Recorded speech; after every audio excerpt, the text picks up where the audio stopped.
Right. So Chandrababu convoy ప్రస్తుతం మనం చూస్తున్నాము. అది మరి కాసేపట్లోనే విజయవాడకి చేరుకోబోతోంది. విజయవాడకి వెళ్లిన అనంతరం అక్కడ మ్యాజిస్ట్రేట్ ముందు హాజరుపరచబోతున్నారు పోలీసులు. అయితే దీనికి సంబంధించి మరింత సమాచారం న్యూస్ రూమ్ నుండి విజయ్ అందిస్తారు. విజయ్, ప్రస్తుతం మరి కాసేపట్లోనే విజయవాడకి వెళ్లబోతున్నారు. ఆ తర్వాత మ్యాజిస్ట్రేట్ ముందు హాజరు కాబోతున్నారు. మ్యాజిస్ట్రేట్ ముందు జరిగే ఆ ప్రాసెస్ అంతా ఎలా ఉండబోతోంది? అంటే నెక్స్ట్ జరగబోయే డెవలప్మెంట్స్ అంతా కూడా మరొక 4-5 గంటల్లో ఆయన విజయవాడకు చేరుకుంటారు. అక్కడ ఆంధ్రప్రదేశ్ సిఐడి హెడ్ క్వార్టర్స్ తీసుకెళ్లి ఆ తర్వాత ఏసీబీ కోర్టు ఎక్కడైతే విజయవాడలో ఉందో అక్కడ హాజరుపరుస్తారు. ఈరోజు కోర్టులకు హాలిడేస్, న్యాయమూర్తి నివాసంలో హాజరుపరిచే ఛాన్స్ కనిపిస్తుంది. ఇది ఈ రకంగా ఉంటే అసలు ఎంటైర్ ఏపీ స్కిల్ డెవలప్మెంట్ స్కామ్లో చంద్రబాబు నాయుడు పాత్రకు సంబంధించి ఈరోజు ఉదయం నుంచి జరుగుతున్న, నిన్న అర్ధరాత్రి నుంచి జరుగుతున్న ఒకవైపు హైడ్రామా, ఎందుకు అరెస్ట్ చేస్తున్నారు, ఈ కేసులో తన ప్రమేయం చెప్పాలంటూ చంద్రబాబు నాయుడు సిఐడి అధికారులను అడిగారు. ఇదే సందర్భంగా సిఐడి తన దగ్గర ఉన్నటువంటి సాక్ష్యాలు కావచ్చు, మొత్తం ఇన్వెస్టిగేషన్లో బయటకు వచ్చినటువంటి అన్ని విషయాలను కూడా ఇప్పటికే ఆంధ్రప్రదేశ్ హైకోర్టుకి చెప్పింది. ఇప్పుడు తాజాగా కొద్దిసేపట్లో ఆయన్ని అరెస్ట్ చేసి రిమాండ్కి తరలించిన సమయంలో కోర్టుకు చెప్పబోతున్న రిమాండ్ రిపోర్ట్లో అత్యంత కీలక విషయాలు మెన్షన్ చేస్తుంది. ఆంధ్రప్రదేశ్ ప్రభుత్వానికి సంబంధించి ముఖ్యమంత్రిగా ఉన్న Chandrababu Naidu కనుసైగల్లోనే Andhra Pradesh skill development scam జరిగిందనేది సిఐడి ఆరోపిస్తుంది. ఆయనతో పాటుగా మంత్రి అచ్చెన్నాయుడు గ్రూప్ ఆఫ్ మినిస్టర్ సహకారంతో ఏపీ ఎస్ఎస్డిసి ఏదైతే ఏర్పాటైందో ఈ ఏర్పాటైన వ్యవహారంలో అత్యంత కీలకమైన వ్యక్తి చంద్రబాబు నాయుడు అనేది ఆంధ్రప్రదేశ్ సిఐడి చెప్తుంది. ఇప్పటివరకు ఈ కేసులో 8 మందిని సిఐడి అరెస్ట్ చేసింది. 37 మంది పైన ఎఫ్ఐఆర్ అయింది. ప్యారలల్గా ఈడీ ఇన్వెస్టిగేషన్ కొనసాగుతుంది.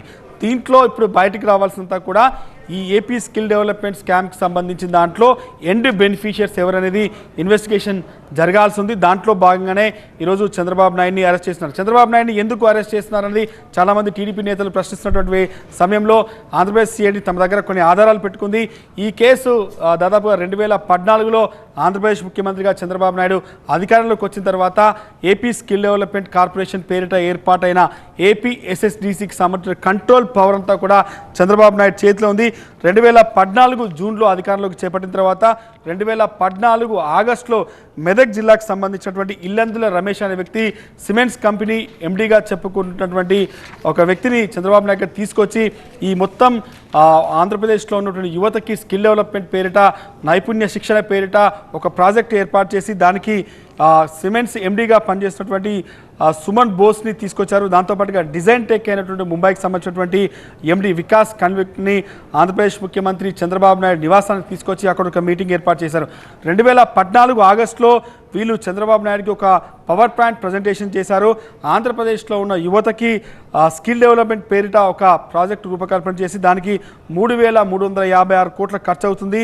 దాని ప్రాజెక్టు వాల్యూ అంతా కూడా 3,356 కోట్లు అవుతుంది. దాంట్లో ఆంధ్రప్రదేశ్ ప్రభుత్వం 10% ఇవ్వాలి, మిగిలిన 90% గ్రాంట్ ఇన్ ఎయిడ్ కింద సిమెంట్స్ డిజైన్ టెక్ కంపెనీ భరిస్తున్నట్టుగా వీళ్ళొక ఒప్పందం కుదుర్చుకున్నారు. ఆ తర్వాత క్యాబినెట్లో గ్రూప్ ఆఫ్ మినిస్టర్ మధ్య డిస్కషన్ జరిగి ఒక 80 రూపాయలు బయటకు వచ్చింది. ఇది ముందుగా స్కామ్కి సంబంధించి సిఐడి పూర్తిగా ఈ కేసు మేము ఇన్వెస్టిగేషన్ చేయలేదు, ఫస్ట్గా మా నోటీస్కి రాలేదు. మహారాష్ట్ర పూణేకి సంబంధించినటువంటి జిఎస్టీ అధికారులు సిమెంట్స్ కంపెనీకి సంబంధించి, డిజైన్ కంపెనీకి సంబంధించిన వాటిలో కొంత ఏవైతే జిఎస్టీ రైట్స్ కోసం వెళ్తే అసలు విషయం బయటకు వచ్చింది. అదే విషయంలో ఏపీ ఎస్ఎస్డిసి నుంచి దాదాపుగా ఈ డబ్బులు ఏ రకంగా ట్రాన్స్ఫర్ అయ్యాయి, 10 షెల్ కంపెనీస్ ఏర్పాటు చేశారు. ఏపీ ఎస్ఎస్డిసి ఆంధ్రప్రదేశ్ ప్రభుత్వం తరఫున 371 కోట్ల 25 లక్షల రూపాయలు అమౌంట్ రిలీజ్ అయితే దాంట్లో డిజైన్ టెక్కి 371 కోట్ల సేమ్ అమౌంట్ ట్రాన్స్ఫర్ అయింది. డిజైన్ టెక్ నుంచి పీవీఎస్పీకి 238 కోట్లు, ఏసీఐ అనే ఒక షెల్ కంపెనీకి 1,19,00,000, అక్కడి నుంచి ఈ పీవీఎస్పీ నుంచి ఏసీఐ షెల్ కంపెనీకి 56 కోట్లు, నాలెడ్జ్ పోడియంకి 45 కోట్లు, ఇది పాత్రిక్స్ సొల్యూషన్స్, ఇది ప్రతీక్ సొల్యూషన్స్ ఏవైతే ఉందో ఇది ఏపీ ఎస్ఎస్డిసికి చైర్మన్గా పనిచేసిన గంటా సుబ్బారావుకు సంబంధించినటువంటి కంపెనీ ఇది. ఐటీ స్మిత్కి 3,13,00,000, భారతీయ గ్లోబల్ షెల్ కంపెనీకి 3,13,00,000, ఇన్వెబ్కి 1,56,00,000, పోలరైజ్కి 2,02,00,000, క్యాండిక్ పార్ట్నర్స్కి 12 కోట్లు, ఫారెన్ కంపెనీకి సంబంధించి 3,22,00,000, అదర్ కంపెనీస్కి 84 కోట్లు. ఈ అదర్ కంపెనీస్కి సంబంధించి మరికొన్ని షెల్ కంపెనీస్ ఉన్నాయి. ఇది ఇన్వెస్టిగేషన్లో ఈ 10 షెల్ కంపెనీస్కి సంబంధించినటువంటి జిఎస్టీ ఫేక్ ఇన్వాయిసెస్తోని, ఫోర్జరీ డాక్యుమెంట్స్తోని అక్కడ జిఎస్టీ అధికారులకు మహారాష్ట్ర పూణే సెంట్రల్ జిఎస్టీ అధికారులు రైడ్ చేసే సమయంలో ఈ సిమెంట్స్ డిజైన్ టెక్ కంపెనీలో బయటకు వచ్చాయి. అసలు వీళ్ళు ఆ తర్వాత ఆంధ్రప్రదేశ్ ఏసీబీ అధికారులకు ఇన్ఫామ్ చేయడం, అప్పుడున్న ప్రభుత్వం దీన్ని దాదాపుగా సిఐడి ఎంక్వైరీకి ఆర్డర్ చేయడం, సిఐడి ఎంక్వైరీ ద్వారా ఈ విషయాలన్నీ బయటకు వచ్చాయి. అసలు స్కామ్లో డబ్బంతా కూడా 371 కోట్ల రూపాయలకు సంబంధించినటువంటి ఫ్లోటింగ్ అంతా కూడా షెల్ కంపెనీస్కి ఏ రకంగా జరిగింది అనేది క్లియర్గా దీంట్లో చూడొచ్చు. ఇదంతా కూడా జిఎస్టీ అధికారులు చేసినటువంటి రైడ్ తర్వాత బయటకు వచ్చింది. ఆ తర్వాత సిఐడి ఇన్వెస్టిగేషన్ సమయంలో కూడా పూర్తిగా కూడా ఇదే జరిగింది.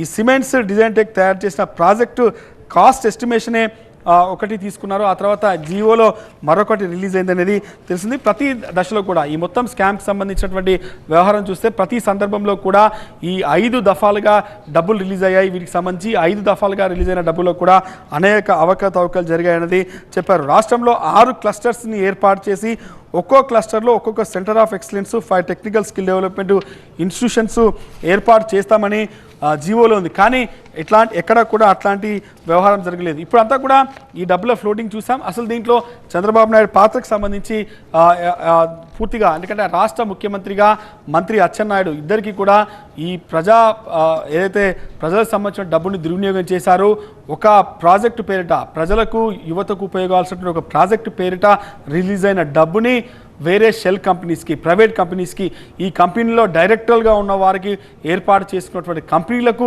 వెళ్ళాయన్నది ప్రధానమైన అభియోగం. ఈ కంపెనీకి సంబంధించి ఎండీగా ఉన్న గంటా సుబ్బారావు, ఆయన ప్రతీక్ ఇన్ఫ్రా అనే ఒక కంపెనీ ఏర్పాటు చేశారు. దానికి డబ్బులు ఫ్లోట్ అయ్యాయి. దాంతోపాటుగా గతంలో ఐఏఎస్గా పనిచేసిన లక్ష్మీనారాయణ సైతం ఆయన ఒక ఐటీ సర్వీసెస్ పేరిట ఒక కంపెనీ ఏర్పాటు చేశారు. దానికి డబ్బులు ఫ్లోటింగ్ అయ్యాయి. ఇదంతా కూడా ప్రభుత్వానికి సంబంధించిన డబ్బుని కాపాడంలో, ప్రభుత్వానికి సంబంధించిన సొమ్ముని ప్రొటెక్ట్ చేయడంలో చంద్రబాబు నాయుడు పూర్తిగా ఆయన కనుసైగల్లోనే, మంత్రి అచ్చెన్నాయుడు సమక్షంలోనే ఇదంతా కూడా జరిగింది. ఈ కుట్ర, ఈ మొత్తం 371 కోట్ల రూపాయల ప్రభుత్వ నష్టానికి, ప్రభుత్వ ధనానికి నష్టం వాటియడం వెనకాల చంద్రబాబు నాయుడుతో పాటుగా అచ్చెన్నాయుడు పాత్ర ఉందనేది సిఐడి చెబుతుంది. ఇంకా చాలా ఈ ప్రాజెక్టు సంబంధించి అనేక అవకతవకలను సిఐడి గుర్తించింది.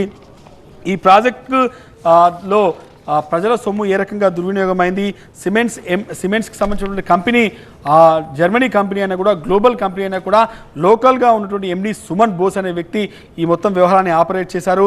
డిజైన్ టెక్ ఎండి వికాస్ కనిల్కర్. దీంట్లో 2 రకాలుగా చూడొచ్చు. అసలు కేసు అంతా కూడా మహారాష్ట్ర పూణేలో జిఎస్టీ రైట్స్ ద్వారా బయట పెడితే ఆ తర్వాత ఈడీ ఇన్వెస్టిగేషన్ జరిగింది. దీంట్లో హవాలా ద్వారా పూణే, హైదరాబాద్కి మనీ ట్రాన్సాక్షన్ జరిగింది. చాలామంది హవాలా ఆపరేటర్లు దీంట్లో ఇన్వాల్వ్ అయ్యారు. డబ్బు ఫ్లోటింగ్ అంతా కూడా హవాలా ద్వారా జరిగింది అనేది కూడా ఈడీ ఇన్వెస్టిగేషన్ చేసి 4గురిని అరెస్ట్ చేసింది. అరెస్ట్ అయిన వారిలో సిమెంట్స్ కంపెనీ ఎండీ ఉన్నాడు, డిజైన్ టెక్ కంపెనీ ఎండీ ఉన్నారు, ఒక చార్టెడ్ అకౌంటెంట్ ఉన్నారు.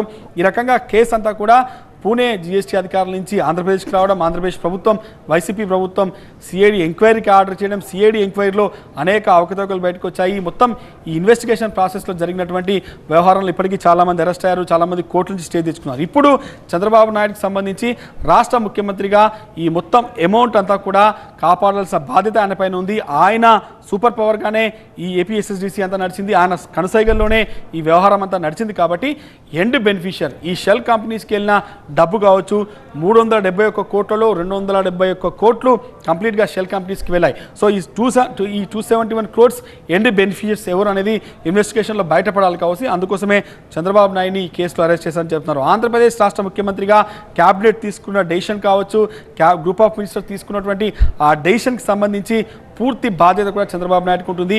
పెట్టిన సెక్షన్స్ కూడా అవే చెబుతున్నాయి. కుట్రపూరితంగా ఒక forgery documents, fabricated documents create చేసినటువంటి ఈ వ్యవహారం పైన ఇన్వెస్టిగేషన్ కొనసాగుతుందని చెబుతున్నారు. దాంతోపాటు 2014 నుంచి జరిగినటువంటి ఈ స్కామ్కి సంబంధించి 5 ఏళ్లలో 371 కోట్ల వ్యవహారానికి సంబంధించి అసలు సిమెంట్స్ గ్లోబల్ కంపెనీకి ఈ సమాచారం తెలియకపోవడం, సుమన్ బోస్ అనే వ్యక్తి పేరు మార్చుకొని ఆంధ్రప్రదేశ్ ప్రభుత్వానికి ఎంఓయూ చేసుకొని ఆ ఎంఓయూలో ఎలాంటి ఒప్పందాలు లేకుండా, ఎలాంటి స్కిల్ డెవలప్మెంట్ సెంటర్స్ లేకుండా కేవలం కంపెనీస్ ఏర్పాటు చేసి, షెల్ కంపెనీస్ ఏర్పాటు చేసి ఫోర్జరీ డాక్యుమెంట్స్, నకిలీ ఇన్వాయిస్లతో జిఎస్టీని తప్పించుకునే ప్రయత్నం చేసి అక్కడ దొరికినటువంటి కొన్ని డాక్యుమెంట్స్ ఆధారంగా పూర్తిగా కూడా ఈ కేసు అంతా కూడా బయటకు వచ్చింది. ఈ మొత్తం వ్యవహారం వెనకాల అప్పటి ప్రభుత్వానికి సంబంధించిన ముఖ్యుల పాత్ర ఉంది. ముఖ్యుల నోటీస్లో ఉన్నప్పటికీ కూడా వాళ్ళు అడ్డుకునే ప్రయత్నం చేయలేదు.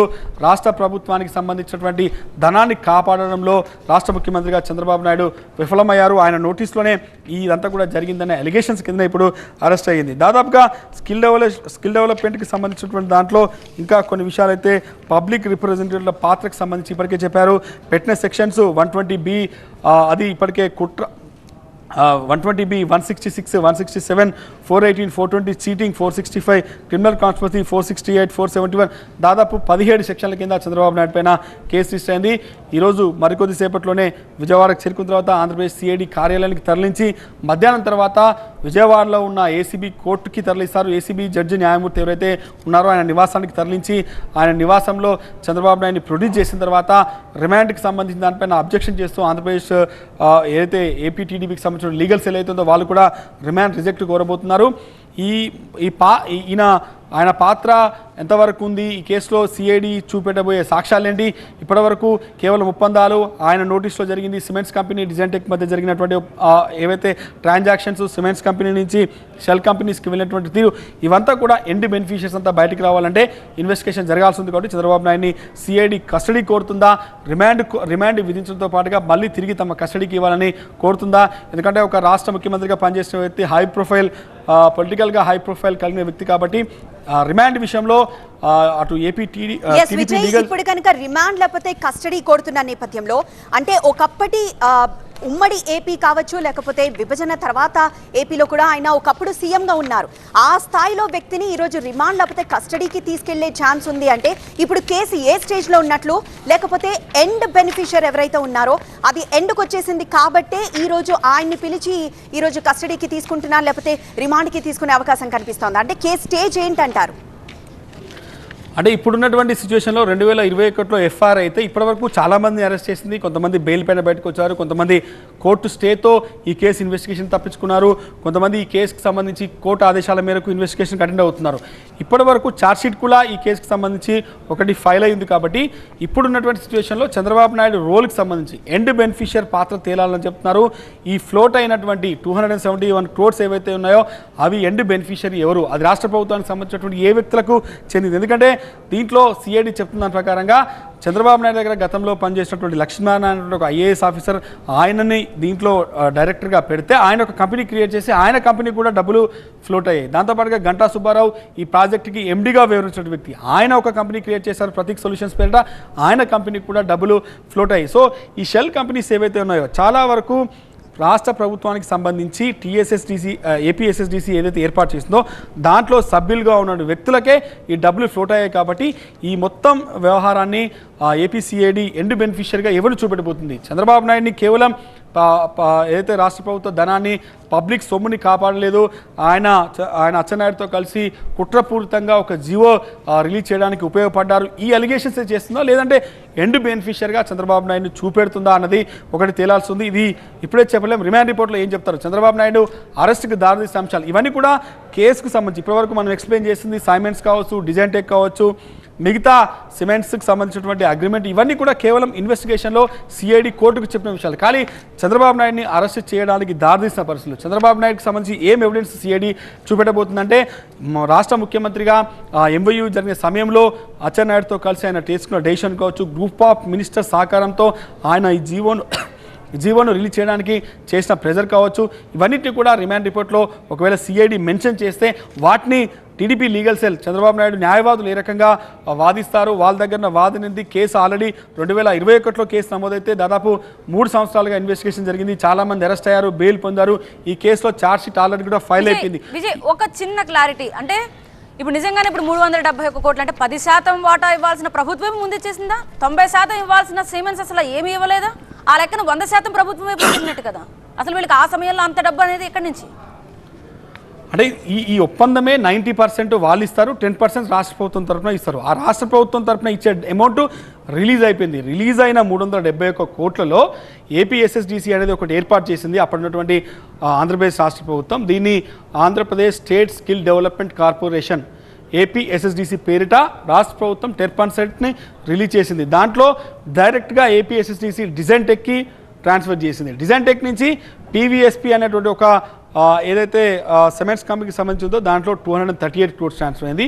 ఒక షెల్ కంపెనీకి 1.19. ఈ 238 కోట్లలో మీరు కింద చార్ట్ చూడండి, ఇవన్నీ కూడా షెల్ కంపెనీస్. దీంట్లో ఈ పాత్రిక ఏదైతే ఉందో ఇది గంటా సుబ్బారావు, ఏపీ ఎస్ఎస్డిసికి సంబంధించినటువంటి చైర్మన్, ఆయనకు సంబంధించిన ఒక కంపెనీ, ఆయన డైరెక్టర్గా ఉన్న ఒక కంపెనీకి 3,13,00,000 వెళ్ళాయి. సో దీంట్లో బెనిఫిషరీ ఈ పాత్రిక్ సొల్యూషన్స్.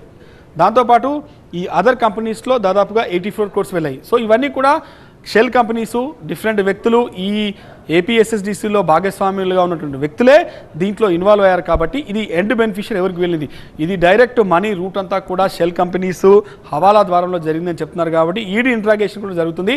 371 కోట్లు మాత్రం ఆంధ్రప్రదేశ్ ప్రభుత్వం నుంచి రిలీజ్ అయిన సొమ్ము, ఆ సొమ్ము డిజైన్ టెక్ వెళ్ళింది, అక్కడి నుంచి పీవీఎస్పీకి వెళ్ళడం, కొన్ని షెల్ కంపెనీస్కి వెళ్ళడం. ఏపీ నుంచి జర్మన్, కానీ కట్ చేస్తే జర్మన్ నుంచి మళ్ళీ ఏపీ ప్రముఖులకి, అంతేనా? ఇక్కడ వరకు రావడానికి జర్మన్ సిమెంట్స్ అనే ఒక కంపెనీ వాడుకున్నారన్న అభియోగం. జర్మన్ గ్లోబల్ సిమెంట్స్ గ్లోబల్ వాళ్ళకి ఈ విషయం తెలీదు. సిమెంట్స్ ఇండియా ఎండి ఎవరైతే ఉన్నారో బోస్, అతను తన పేరు మార్చుకొని ఆంధ్రప్రదేశ్ ప్రభుత్వంలో సిమెంట్స్ కంపెనీ ద్వారా తాను ఎంటర్ అయ్యి ఈ వ్యవహారాన్ని నడిపారు. ఆయన భారత్లో సిమెంట్స్ కంపెనీకి ఎండీగా వ్యవహరించారు. ఈ సుమన్ బోస్ అనే వ్యక్తి ఎవరైతే ఉన్నారో ఆయన ఇండియాకి సంబంధించినటువంటి సిమెంట్స్ ఎండీ మాత్రమే. సిమెంట్స్ జర్మన్ గ్లోబల్ కంపెనీకి ఈ వ్యవహారం నోటీస్లో లేదు, వాళ్ళు ఎలాంటి ఒప్పందం మేము చేసుకోలేదని సిమెంట్స్ గ్లోబల్ ఇన్వెస్టిగేషన్ వాళ్ళ ఇంటర్నల్గా జరిగిన ఆడిట్లో కూడా ఈ విషయం బయటపడింది. మాకు అసలు ఎలాంటి సమాచారం లేదు, ఆంధ్రప్రదేశ్ ప్రభుత్వంతో వీళ్ళు చేసుకున్న ఎంఓయూ కనీసం మా దగ్గరకు రాలేదనేది కూడా సిఐడి అధికారులకి జర్మన్ సిమెంట్స్కి సంబంధించినటువంటి గ్లోబల్ సీఈఓ కూడా స్టేట్మెంట్ ఇచ్చారు. అక్కడ వాళ్ళు ఇంటర్నల్గా చేసిన ఆడిట్లో కూడా విషయం బయటకు వచ్చింది. ఆయన సుమన్ బోస్ అనే వ్యక్తి ఆయన పేరు మార్చుకొని ఈ సిమెంట్స్ ఇండియా ఎండీగా ఈ ఎంఓయూలో ఇన్వాల్వ్ అయ్యారు. డిజైన్ టెక్ ఎండీ వికాస్ కన్విక్టర్తో కలిసి అనేది ఎలిగేషన్.